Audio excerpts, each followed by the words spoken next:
With DDAM we can look at DNS activity by ensuring we have the DNS query requests tab selected, and then by selecting a particular node.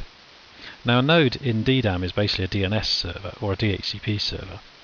So what we've got is a list of DNS servers on our network which are generating traffic that DDAM is collecting.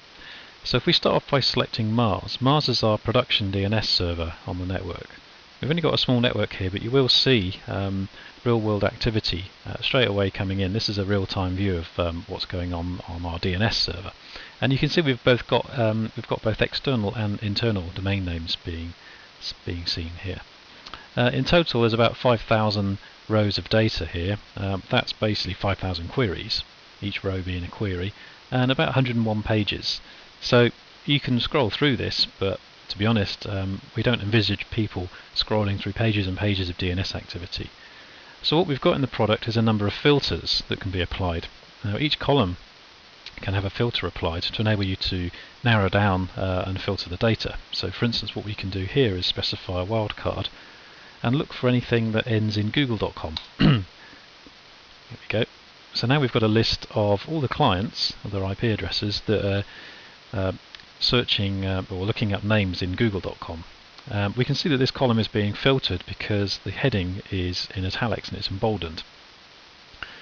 We can apply additional filters as well. We can apply more than one filter. So for instance, what I can do is specify an additional filter on IP address. Now what I can do is actually filter this on using CIDR notation if I wanted to. So this would be 192.168.64/24 subnet. That's a 24-bit subnet.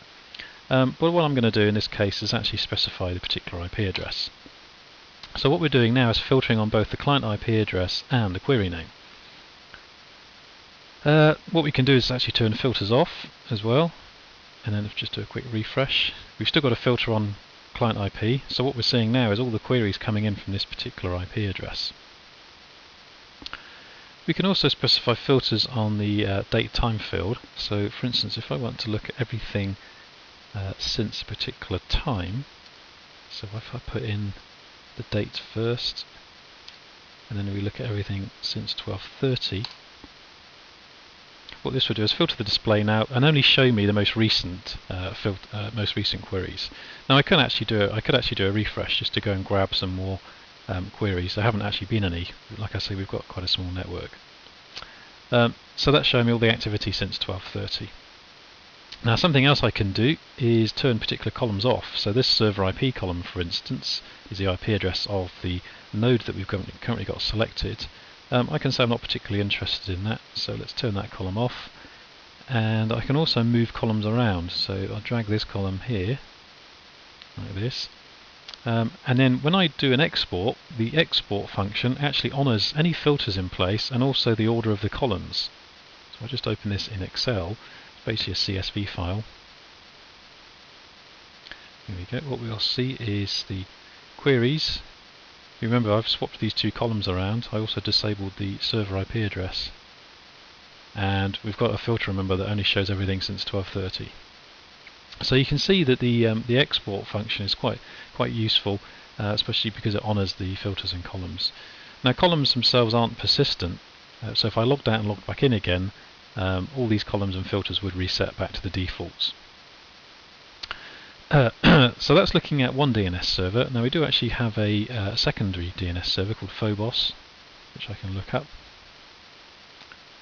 Now remember, I've still got the filter active, so let me disable the filters and then we'll start seeing all the traffic that's coming in on our secondary DNS server.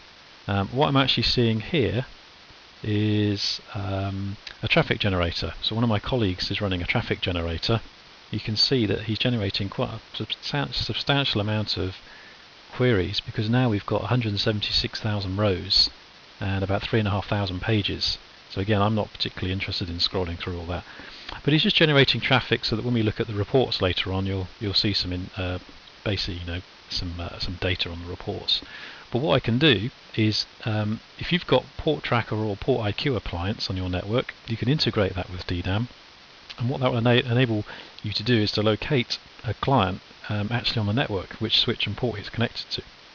So for instance, this particular client, let's say for instance it's not a traffic generator, but it's actually got a virus on it and it's generating a huge amount of DNS queries, I can right click on this particular IP address and it will tell me which switch and port that client is connected to. So this has actually come from a port tracker appliance on our network.